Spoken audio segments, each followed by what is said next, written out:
Hi friends, welcome to தாக்ஷி.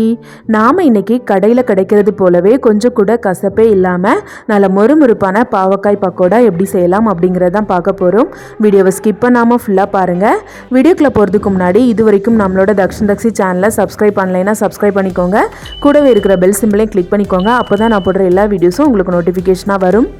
Pakoda செய்கிறதுக்காக 2 பாவக்காய் எடுத்து வச்சுருக்கேன். பாவக்காயை கட் பண்ணுறதுக்கு முன்னாடி நல்லா சுத்தமாக கழுவிட்டு அதுக்கப்புறமா கட் பண்ண ஆரம்பிச்சிடலாம். ஃபஸ்ட்டு பாவக்காயோட 2 ஓரங்களையும் கட் பண்ணி எடுத்துட்டு அதுக்கப்புறமா நான் கட் பண்ணுறேன் பாருங்கள். இது போல் ரவுண்டாக கட் பண்ணிக்கோங்க.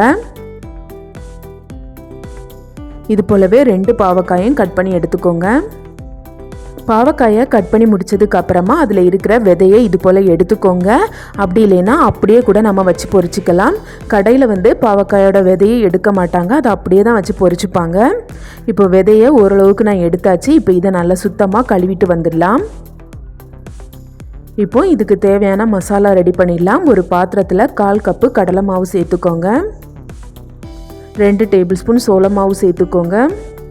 2 டேபிள் ஸ்பூன் அரிசி மாவு சேர்த்துக்கோங்க. 1 டீஸ்பூன் உப்பு சேர்த்துக்கோங்க. காரத்துக்கு ஏற்ப 1லேருந்து 1.5 ஸ்பூன் வத்தல் தூள் சேர்த்துக்கோங்க. கொஞ்சமாக மஞ்சள் தூள் சேர்த்துக்கோங்க. 1/4 டீஸ்பூன் கரம் மசாலா சேர்த்துக்கோங்க. 1/4 டீஸ்பூன் மிளகுத்தூள் சேர்த்துக்கோங்க. இது கூடவே 1 டீஸ்பூன் இஞ்சி பூண்டு விழுதும் சேர்த்துட்டு இதை நல்லா கை வச்சு மிக்ஸ் பண்ணிக்கோங்க. இப்போ நம்ம கட் பண்ணிவிட்டு கழுவி வச்சுருக்க பாவக்காய் எல்லாத்தையுமே சேர்த்துடலாம். பாவக்காய் எல்லாத்தையுமே சேர்த்ததுக்கு அப்புறமா கை வச்சு ஒரு வாட்டி மிக்ஸ் பண்ணிக்கோங்க. மிக்ஸ் பண்ணதுக்கு அப்புறமா கொஞ்சமாக தண்ணியை சேர்த்துட்டு இதை நல்லா விரவிக்கோங்க. மொத்தமாக எனக்கு இதை விரவி எடுக்கிறதுக்கு 2 டேபிள் ஸ்பூன் அளவுக்கு தண்ணி தேவைப்பட்டுச்சு. உங்கள் தேவைக்கு ஏற்ற மாதிரி தண்ணியை சேர்த்து இதை நல்லா விரவிக்கோங்க. இப்போ நான் விரவியாச்சு பாருங்கள். ரொம்ப தண்ணியாலாம் இல்லை, இந்த மாதிரி கெட்டியான பக்குவத்துக்கு விரவி வச்சுக்கோங்க. இப்போ ஒரு 1/2 மணி நேரம் இதை அப்படியே விட்டுடுங்க. 1/2 மணி நேரத்துக்கு அப்புறமா கடாயில் பொரிக்கிறதுக்கு தேவையான அளவுக்கு எண்ணெயை சேர்த்துட்டு எண்ணெய் நல்லா சூடானதுக்கு அப்புறமா மிதமான தீக்கு மாற்றிட்டு விரவி வச்சுருக்க பாவக்காயை இது போல் ஒன்றொன்னா சேர்த்து பொரிச்சுக்கோங்க. எல்லா பாவக்காயும் ஒரே நேரத்தில் சேர்த்து பொரிச்சிடக்கூடாது. எண்ணெயில் எவ்வளோ சேர்க்க முடியுமோ அவ்வளோ வரைக்கும் சேர்த்துட்டு நல்லா பொன்னிறமாக செவந்து வர வரைக்கும் பொரிச்சுக்கோங்க. பாவக்காயை எண்ணெயில் சேர்த்ததுமே திருப்பி போடக்கூடாது. லைட்டாக செவந்து வந்ததுக்கு அப்புறமா கரண்டி வச்சு அடுத்த பக்கமும் திருப்பி போட்டு அடுத்த பக்கமும் லைட்டாக செவந்து வர வரைக்கும் வெயிட் பண்ணுங்கள். 2 பக்கமும் செவந்ததுக்கு அப்புறமா எடையாக கரண்டி வச்சு 2 பக்கமும் நல்லா பொன்னிறமாக செவந்து வரணும், அது வரைக்கும் பொரிச்சுக்கோங்க. இப்போ பாருங்கள், நல்லா செவந்து வந்திருக்கு. அதே சமயத்தில் கரண்டியில் எடுக்கும்போது நல்ல மொறுமொறுன்னு இருக்கிற மாதிரி இருக்கும். அந்த மாதிரி வந்ததுக்கு அப்புறமா எண்ணெயிலிருந்து எல்லாத்தையுமே வடிகட்டி வேறொரு தட்டுக்கு மாற்றிக்கோங்க. இது போல் நல்லா செவந்து வந்தால் தான் சாப்பிட்றதுக்கு நல்ல மொறுமொறுப்பாகவும் இருக்கும். அதே சமயத்தில் நம்ம 2-3 நாள் வரைக்கும் ஸ்டோர் பண்ணி வச்சும் சாப்பிடலாம். இது போலவே மீதி இருக்கிற எல்லா பாவக்காயும் எண்ணெயில் ஒன்றொன்னா சேர்த்து பொரித்து எடுத்துக்கோங்க.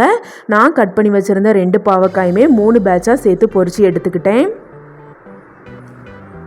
இப்போ பாருங்கள், நான் 2வது பேட்சும் பொரிச்சாச்சு. பாவக்காய் நல்லா சுருங்கிட்டு நல்லா செவந்துட்டு கரண்டியில் எடுக்கும்போதே நல்ல மொறுமொறுன்னு இருக்கும். அந்த மாதிரி வர வரைக்கும் பொரிச்சுக்கோங்க. இது எல்லாத்தையுமே பொரிச்சதுக்கு அப்புறமா அதே எண்ணெயில் கொஞ்சமாக கருவேப்பிலையும் சேர்த்து பொரித்து எடுத்துக்கோங்க. அவ்வளோதாங்க, கடையில் கிடைக்கிறது போலவே நல்ல மொறுமொறுப்பான பாவக்காய் பக்கோடா ரொம்பவே சூப்பராக ரெடி பண்ணிட்டோம். நீங்களும் இது போலவே செஞ்சு பாருங்கள். செஞ்சு பார்த்துட்டு எப்படி வந்துச்சு அப்படிங்கிறத மறக்காமல் கமெண்டில் ஷேர் பண்ணுங்கள். இதை நாம் சாதத்துக்கு கூட வச்சு சாப்பிடலாம். அப்படி இல்லைன்னா டீ டைமில் ஸ்நாக்காகவும் வச்சு சாப்பிடலாம். நான் சொன்னது போலவே நல்ல மொறுமொறுப்பாக வர வரைக்கும் பொரிச்சிட்டு நல்லா ஆறுனதுக்கு அப்புறமா ஒரு ஏர்டைட்டான டப்பாவில் ஸ்டோர் பண்ணி வச்சிங்கன்னா 1 வாரம் வரைக்கும் நல்ல மொறுமொறுப்பு தன்மை போகாமல் அப்படியே இருக்கும். கண்டிப்பாக ட்ரை பண்ணி பாருங்கள். இந்த பாவக்காய் பக்கோடா ரெசிபி உங்கள் எல்லாத்துக்குமே பிடிச்சிருந்தா வீடியோக்கு லைக் பண்ணுங்கள், கமெண்ட் பண்ணுங்கள், உங்கள் ஃப்ரெண்ட்ஸ் அண்ட் ஃபேமிலி கூடயும் ஷேர் பண்ணுங்கள். அப்படியே நம்ம சேனலையும் சப்ஸ்கிரைப் பண்ணி சப்போர்ட் பண்ணுங்கள். தேங்க்ஸ் ஃபார் வாட்சிங்.